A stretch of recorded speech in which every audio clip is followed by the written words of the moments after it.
Abra sua Bíblia comigo, por gentileza. Daniel, capítulo 10. Glória a Deus. Versículo de número 10. Daniel, capítulo de número 10, versículo de número 10. Enquanto você termina de encontrar o texto, eu quero mais uma vez ser grato ao Senhor por esta tão honrosa oportunidade, pela alegria de rever amigos e de poder estar na companhia desses amigos, pastor Luiz Rios, sua família, os pastores que estão aqui, pastor Marcos, pastor Raimundo, toda essa turma de obreiros que servem aqui, pastor Adriano, enfim. Deus abençoe poderosamente a todos. É sempre bom poder revê-los, tá? Muito bem. Daniel, capítulo de número 10, versículo de número 10. Todos encontraram, sim? E eis que certa mão me tocou e fez com que me movesse sobre os meus joelhos e sobre as palmas das minhas mãos. E me disse: Daniel, homem muito amado, entende as palavras que vou te dizer, e levanta-te sobre os teus pés, porque a ti sou enviado. E falando ele comigo estas palavras, levantei-me tremendo. Então me disse: não temas, Daniel, porque desde o primeiro dia em que aplicaste o teu coração a compreender e humilhar-te perante o teu Deus, são ouvidas as tuas palavras, e eu vim por causa de tuas palavras. Amém. Amém. Meus amados irmãos, nós estamos diante de um dos textos que durante esses dias tem mexido profundamente comigo. Foi por causa de uma conversa formal com membros da minha família que o meu coração voltou-se para este texto, muito especialmente para este episódio. Antes, entretanto, de entrar no mérito da questão, eu quero colocar em relevo de que estudar o livro de Daniel é, sem dúvidas, uma das maiores experiências que você vai ter da parte de Deus. Deve ser dito que o seu livro, ao mesmo tempo que é histórico, ele é profético também. É um manual acerca da soberania de Deus na história e como Deus intervém na história, quando todos acham que tudo perdeu o sentido, quando todos acham que não há mais solução. O livro de Daniel nos descreve a grandeza de Deus na história. Temas relevantes são trazidos à baila a partir do conteúdo histórico e profético do livro de Daniel, como, por exemplo, uma juventude corajosa. Não apenas isto, mas a vida acadêmica, política externa, acordos internacionais, batalha espiritual e também profecias. Esses conteúdos podem ser observados em uma leitura cuidadosa deste livro. Mas não apenas isto, temas pessoais também são abordados por esta magnífica obra veterotestamentária, como, por exemplo, santidade, exemplo, oração, jejum, e finalmente um estudo sistemático da gloriosa palavra de Deus. Ainda como dados sobre esta obra, é preciso dizer que este livro recebe a incrível alcunha de o Apocalipse veterotestamentário, porque é impressionante os dados escatológicos que são fornecidos por esta literatura. Você não vai ter nenhuma dificuldade, inclusive ao ler o capítulo 10, paralelo ao capítulo 1 de Apocalipse, você vai perceber a forma como o homem que aparece para Daniel tem as mesmas características do Cristo ressurreto e descrito por João no capítulo 1 de Apocalipse. Então, este livro, ele é um livro sobretudo escatológico. Uma leitura cuidadosa de Apocalipse e de Daniel, você vai descobrir gloriosas verdades escatológicas neste livro. Assim sendo, o texto em apreço nos descreve ações que foram feitas aqui na terra, que teve uma repercussão medonha e extraordinária no céu. Por isso, se eu fosse colocar um tema para esta reflexão, eu pregaria sobre quando os céus tocam o homem. Quando Deus resolve tocar em um ser humano débil, em um ser humano frágil, portador de tamanhas limitações, mas que Deus misericordiosamente resolve tocá-lo. Isso é assunto para logo mais, porque eu quero colocar em relevo a vida deste personagem. O que é que antecede este toque? O que é que antecede a forma como Deus tratou com Daniel? Eu posso dizer que Daniel foi um homem que levou muito a sério a praticidade de uma vida devocional. Uma vida devocional fez parte com muita naturalidade da vida de Daniel, e por isso textos sagrados nos mostram a vida piedosa de oração que Daniel tinha. Por exemplo, Daniel ora no capítulo 2, versículo 17 e 18, ele ora pelos seus amigos e os magos são poupados. Isto é, a oração de Daniel foi uma oração intercessória tão gloriosa ao ponto de seus amigos e os magos terem sido poupados por causa da oração de Daniel.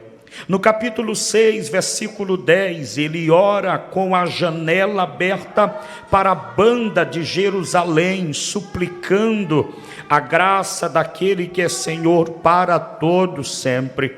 Capítulo 9, versículo 3, Daniel ora confessando seus pecados, confessando o pecado do povo, e ao mesmo tempo ele pede para que Deus restaure a sua nação, restaure o seu povo, porque Daniel sabia que a única razão que fez com que o povo fosse levado para o cativeiro fora os seus pecados, seus atos deliberados de rebeldia, mas que agora, depois de quase 7 décadas, era tempo de Deus cumprir as suas promessas, e uma delas é que Deus iria trazê-los do cativeiro, iria colocá-los em sua terra outra vez, e assim eles poderiam viver outra vez na presença de Deus, na sua própria terra. Mas não para por aí. Daniel capítulo 10, versículo 1 a 3,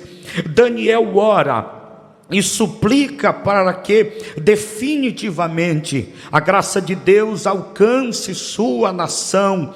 Eles estão, repito, há quase 7 décadas distante de sua pátria. O templo ficou para trás queimado, a cidade ficou para trás queimada.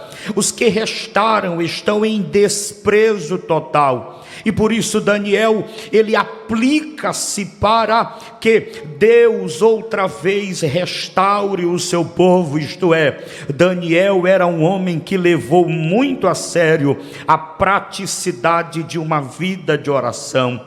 Só que Daniel não tem apenas a oração como uma arma defensiva e ofensiva. Daniel foi um homem de jejum. Capítulo 10, versículo 3, eu acho isso fantástico, porque as grandes definições de jejum mexem comigo. Ora, alguém definiu jejum como fome de Deus. Um outro pensador disse que jejum é saudades do céu. Para um outro, o jejum é o alimento do alto que alimenta a alma. Finalmente, alguém foi muito feliz ao caracterizar o jejum como amar a realidade acima do emblema.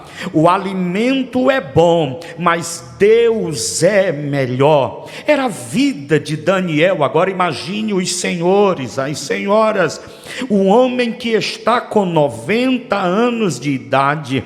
Daniel já está prestes a completar um século de existência, mas essas práticas nunca fugiram da vida de Daniel. Quanto mais o tempo passava, mais crente Daniel era. Não é de se admirar que um dos últimos eventos da vida de Daniel, a cova dos leões, detalhe, ele não vai à cova com 17 anos, com 17 anos ele chega em Babilônia. O contexto da cova, Daniel está com 84 anos, portanto, em uma linguagem nossa, ele era já um velhinho, cheio de problemas que a velhice traz. Mas as práticas da alma de Daniel eram práticas inquebráveis. Ele entra crente dentro da cova, permanece crente, um milagre acontece e o nome de Deus é glorificado. Daniel conseguia juntar aquilo que alguém chama de piedade e fervor, de vida espiritual associada com um testemunho inviolável, intocável.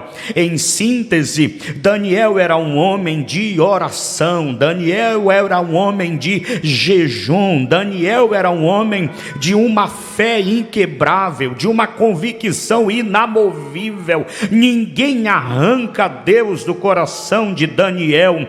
Ele entra com 17 anos em Babilônia. Olhem para cá, meus irmãos, a palavra está comigo, olhem para cá. Ele entra com 17 anos em Babilônia e agora ele já está com quase 100 anos, portanto são quase 83 anos de vida com Deus. E você olha para a Bíblia e vê a descrição de um homem que ama a Deus acima de tudo, que honra a Deus acima de tudo. Olhando para este contexto, parece que Daniel não tem problema, parece que Daniel não caminha por estradas juncadas de espinho. Não, senhores, a vida de Daniel desde o princípio foi uma vida regada a desafios.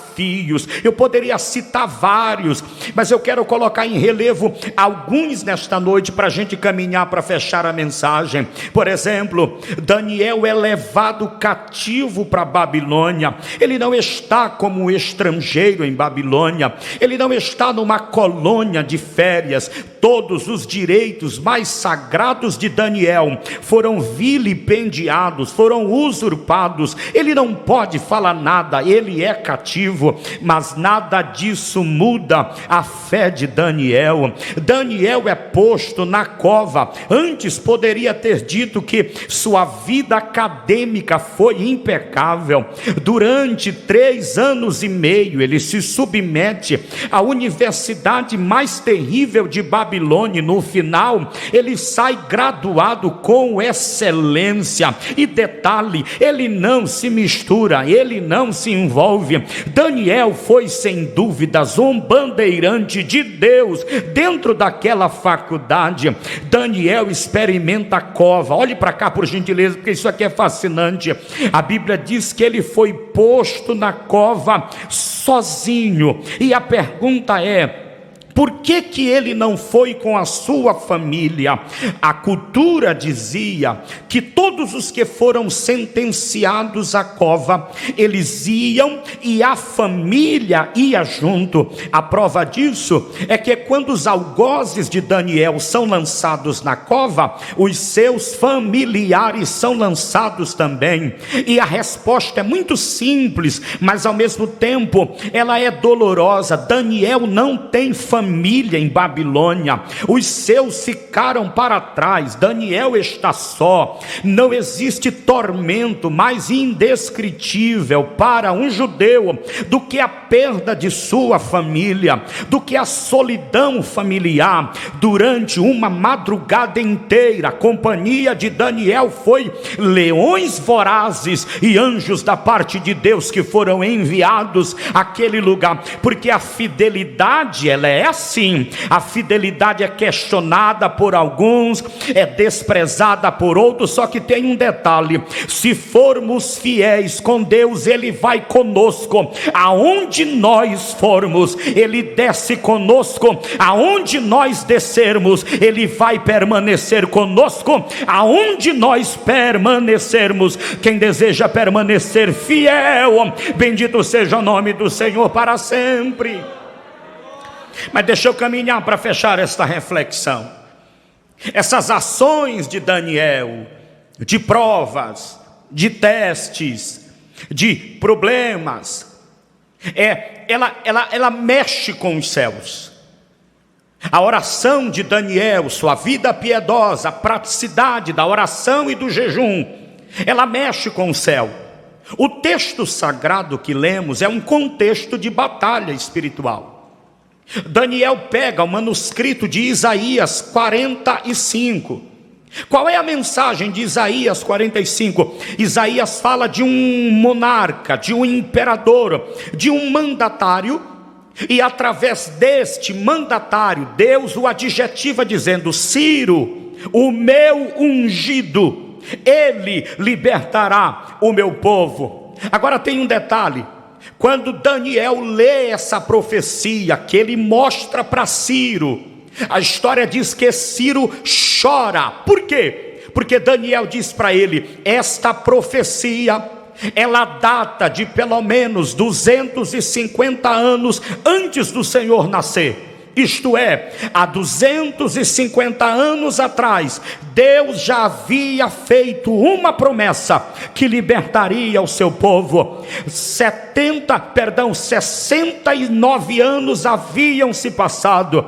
O período do cativeiro deveria culminar no período dos 70 anos. Daniel conhece a profecia e ele se aplica a orar. É nesta hora que ele é envolto pelo mundo espiritual, e diz a Bíblia que quando ele se ajoelha, ou em pé, eu não sei, quando ele vai buscar a Deus em oração, que o anjo desce com a resposta, porque isso aqui é instantâneo. Daniel levanta a voz em oração, os céus se rasgam, o anjo desce com a resposta, mas o príncipe da Pérsia se opõe. É como se ele tivesse fechado os céus e tivesse dizendo: nenhuma resposta angelical irá chegar na terra. Só que Daniel é inquebrável, é inamovível.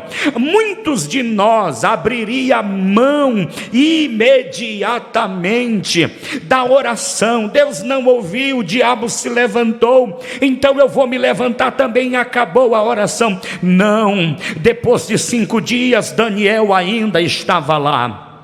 10 dias Daniel ainda estava lá, 15 dias Daniel ainda estava lá, 20 dias, e Daniel jogava pedra no céu dizendo: eu preciso de uma resposta, eu preciso de uma resposta. 21 dias depois que o primeiro anjo desceu, a resposta veio, porque o primeiro anjo é um diplomata, é um gentleman, é um cavalheiro, cavalheiro. O segundo anjo não conversa com ninguém, ele desce com espada desembanhada. Ele não desce para conversar, ele desce para resolver. A resposta chega e Daniel é consolado por causa daquela resposta. Glória a Deus.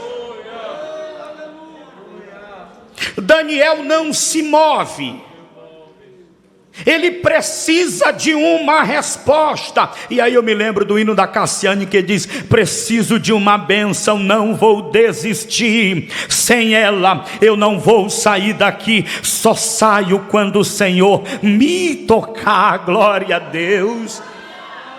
Como cristãos, nós estamos passivos de isto acontecer conosco, de pedirmos, de suplicarmos aos céus alguma coisa, e a princípio ele está cerrado.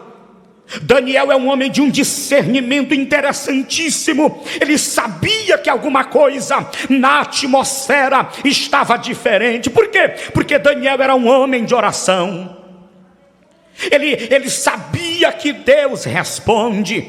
A demora, o tempo que se passa, fez com que Daniel tivesse o discernimento de entender: alguma coisa está acontecendo, então eu não vou abrir mão, eu vou permanecer em oração. Eu vou fazer essa contagem de novo porque ela é bonita. 5 dias depois ele está orando, 10 dias depois ele está orando. Parece que eu vejo alguém dizendo: esse homem não para de orar. O príncipe da Pérsia pode ter dito: ele não vai parar de orar. Será se ele vai continuar insistindo? E ele insiste, ele persiste, ele é resiliente, ele quer uma porta aberta, ele quer uma informação do céu, ele quer uma resposta do céu. E aí, meu irmão, quando o crente ora, não tem príncipe da Pérsia, não tem diabo, não tem governo, não tem ninguém que possa deter o justo quando levanta sua voz em oração. Só para alegrar o nosso coração esta noite: onde estão aqueles que são justificados pelo sangue? Aproveita, jogue a mão no terceiro andar e glorifique ao nome do Senhor para sempre. Glória a Deus. Desiste não, minha irmã. Ô pastor, é porque o senhor não sabe o que eu estou a enfrentar. É bom, cada um sofre de um lado, cada um tem um espinho na carne. Eu vi agora, pastor Luiz Rios, a professora de psicologia jurídica, falando sobre a frase do bom senso. E eu fiquei: mas o que é a frase do bom senso? É quando você chega para uma pessoa que que perdeu um ente querido e você diz assim: eu entendo a sua dor, eu sei o que você está enfrentando. E para ela, tomara que ela não esteja assistindo, meu Deus do céu, para ela, até porque tem trabalho para entregar, e aí se ela me dá 0 eu estou ferrado. Ela não vai assistir não. E aí é o seguinte: para eles esta frase está errada, equivocada, porque a gente não pode sentir a dor de outrem. Só que paralelo ao senso comum existe a palavra empatia. E a palavra empatia é a tua dor dentro do meu peito. Se o mundo não tem isto, é um problema deles, a igreja tem. É por isso que mesmo em tempo pandêmico a gente estende a mão, a gente não pode ficar sem se tocar. É o cotovelo, é o pulso. Nós estamos dizendo: você não está sofrendo sozinha, você não está sofrendo sozinho. Nós vamos segurar a conversa até o fim, porque já já a trombeta toca no céu de glória e a gente sobe ao encontro do noivo amado. Quem pode glorificar a Deus? Eu posso até não saber qual é a sua dor, mas Deus sabe. Eu posso até não saber qual é a problemática que você está enfrentando, mas Deus sabe, Deus conhece. E por isso Ele nos deu essa palavra esta noite. Finalmente, meus irmãos. Pastor Rios, cadê o Abraão, meu Deus do céu? Ah, ele está para ali. Ele pode me ajudar aqui, pastor Rios? Para a gente terminar essa reflexão aqui. Quando os céus tocam o homem, isso aqui mexeu profundamente comigo.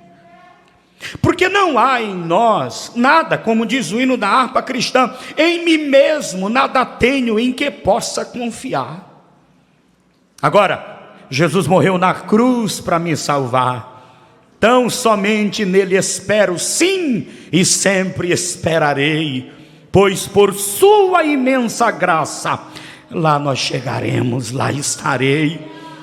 Então eu fiquei pensando, Daniel é um homem de práticas inquebráveis, e quando o negócio aperta, ele continua. Quando o príncipe da Pérsia se levanta, ele continua. Só que depois de 21 dias, quando a resposta chegou, é fascinante isso aqui, porque a visão é gloriosa. Leia os versículos anteriores e você vai ver Daniel dizendo assim: tinha pessoas comigo, mas na hora da revelação ou da visão, eles ficaram com medo e perna para quem te quer, e eu fiquei sozinho. Meu Deus, quando Deus quer moldar alguém, quando Deus quer falar, tratar com alguém, às vezes Ele fala para todo mundo, mas às vezes Ele dispersa a multidão e te deixa só. Leia, por favor, quando chegar em casa, leia o versículo de número 8. E eu fiquei só. Deus estava dizendo: você me importunou faz 21 dias, pois agora eu quero falar contigo pessoalmente. Ah, quem me dera que nesta noite Deus dissesse: eu vim falar contigo pessoalmente. Uracais,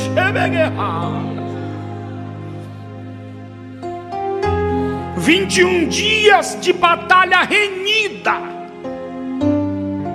O ser humano não aguenta, a carne estremece. Quando Daniel vê os céus se rasgando, o anjo vindo, a Bíblia diz que ele enfermou, ele caiu doente.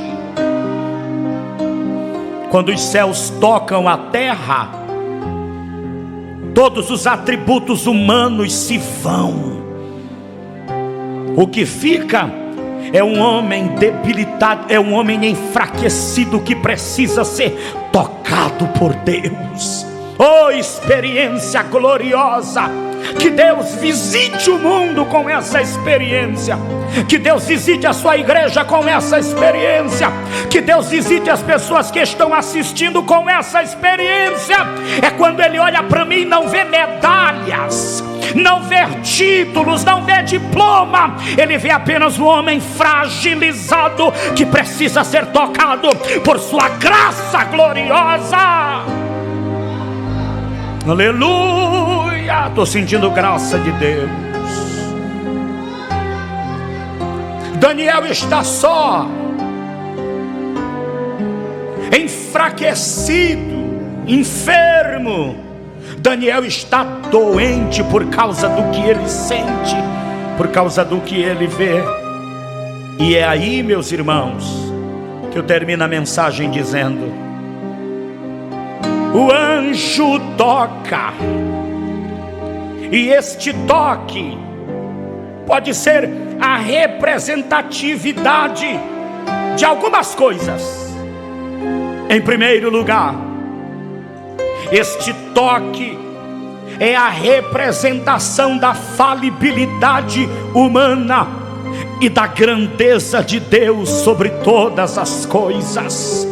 Mesmo o homem, um dos homens mais piedosos da terra, Daniel figura entre os homens mais piedosos da Bíblia Sagrada.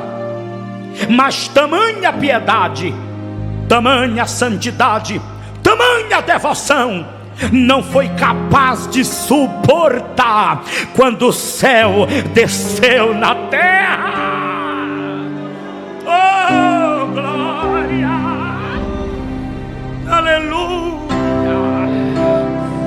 Eu estou sentindo o céu baixinho. Você sente também? Se prepara nesta tua solidão, os céus descem até a tua vida nesta noite. Se prepara que nesta tua solidão, os céus te alcançam. Deus está tocando na tua alma. Número 2, este toque é para lembrar aquele homem doente, que ele era conhecido no céu. Daniel, és homem muito amado aqui em cima. Sabe o que significa essa expressão? Significa: Daniel, tu és conhecido aqui em cima. Daniel era conhecido no céu, admirado na terra e respeitado no inferno. O príncipe da Pérsia, que é uma personificação do diabo, está dizendo: ele precisa parar este homem, ele precisa parar a oração deste homem. Mas Daniel não pode parar. Por quê? Porque ele é conhecido lá em cima. Ele é conhecido lá em cima. Quem pode glorificar a Deus?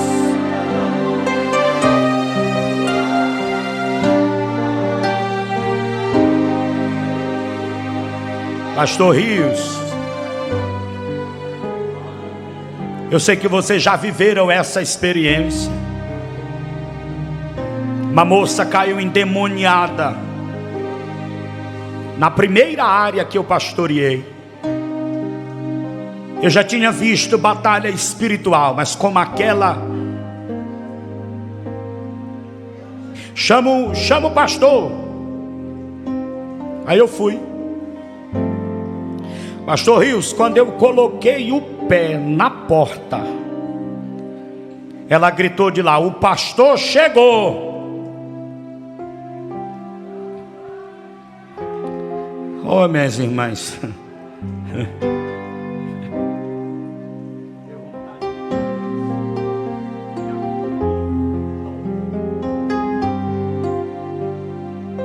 eu senti um calafrio na alma.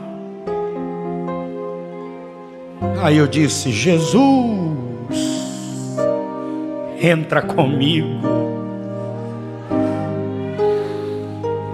Quer uma boa notícia? Ele entrou. Esses dias eu vi essa moça bem, feliz. Já não é mais uma cativa do diabo, está livre para a glória de Deus. O mundo espiritual existe, e quando nós nos assombramos, sentindo a nossa pequenez, os céus nos advertem dizendo: você é conhecido aqui em cima, não deves temer absolutamente ninguém. Oh glória! Não se surpreenda se qualquer hora Deus chamar o teu nome. Não se surpreenda se a qualquer instante Deus rasgar o céu e dizer: Luiz Rios, és homem muito amado aqui em cima. Pastor Leandro, és homem muito amado aqui em cima. Tira o nome de Daniel e coloca o teu, vai. Coloca o teu. Irmã Edilma, és mulher muito amada aqui em cima. Se o inferno te conhece, muito mais o céu te conhece. Bendito seja o nome de Deus eternamente. Quem pode glorificar a Deus?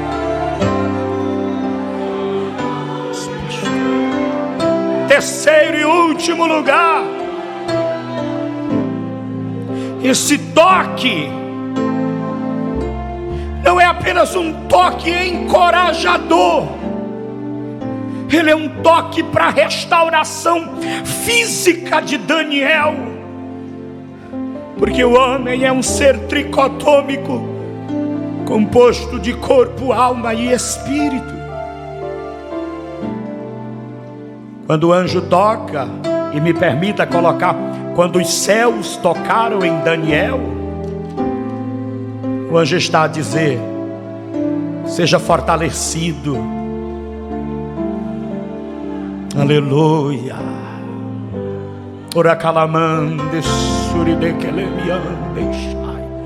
Pode ter entrado aqui só o caco, como diz minha esposa, só a estaca da placa, só o endereço, com preocupações mil, perplexidades, medo. Ninguém suporta mais a TV, ninguém suporta mais o noticiário, dá tanto medo, e nos sentimos fragilizados com tudo isto. Só que nesta noite os céus te tocam, dizendo para você: recebe forças, porque grande é a jornada. Oh, glória! Eu vim para cá hoje precisando deste toque. A palavra que está cortando aí, ela primeiro está cortando aqui, porque Deus conhece a minha estrutura e sabe como eu cheguei aqui essa noite. Então eu estou pregando em primeiro lugar para mim. É como se Deus estivesse tocando na minha alma e dizendo: recebe restauração, recebe vida, porque a jornada é muito grande. Quem recebe esta palavra fica de pé, glorificando aquele que é Senhor para sempre. Aleluia. Oh, aleluia. Os céus podem sim tocar a terra por causa da maldade humana. O grande filósofo Platão disse que é impossível o céu tocar o homem. Não é não. Daniel é o exemplo de que os céus podem invadir a sua alma esta noite. A grandeza do céu. Tira os olhos dessa terra, tira os olhos do noticiário, desliga o celular, coloca um fone de ouvido, vai ouvir um hino, ou então ore para que os céus encham a tua alma. Já chega de perplexidade, já chega de dor e angústia. Deixa os céus tocar a tua alma. Quem pode glorificar ao nome do Senhor? Feche os seus olhos por um instante, curve sua cabeça e diga para Deus o porquê que você precisa ser tocado esta noite. Diga para Deus o porquê que você precisa ser tocada esta noite. Toque em mim, Senhor Jesus. Toque em mim, Senhor Jesus. Toca porque estou enfraquecido, é isto? Toca-me porque estou enfermo. Toca-me porque estou no estado de nervos. Toca-me porque estou perplexo. Toca-me porque estou em desespero. Toca-me porque todos me deixaram. Pois então receba este toque. Ouça Deus falando e as mãos dele te tocando agora. Oh, glórias. Aleluia.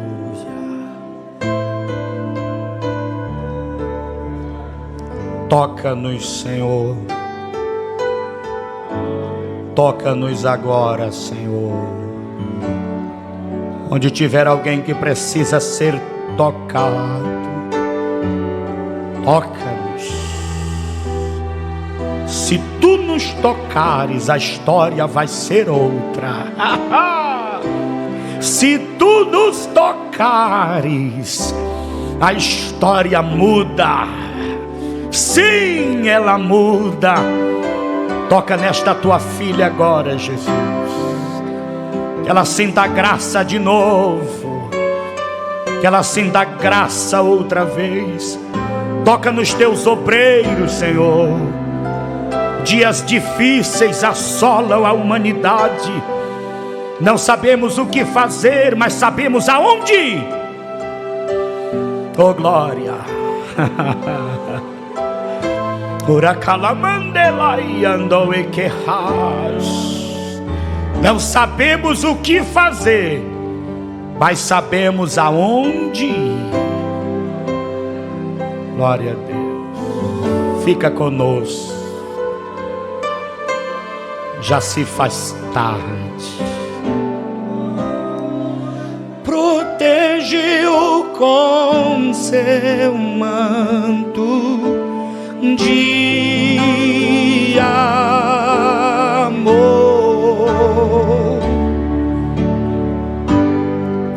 O pão partiremos, sim, descanso lhes dará, e toda angústia sairá. Isso! Ferido,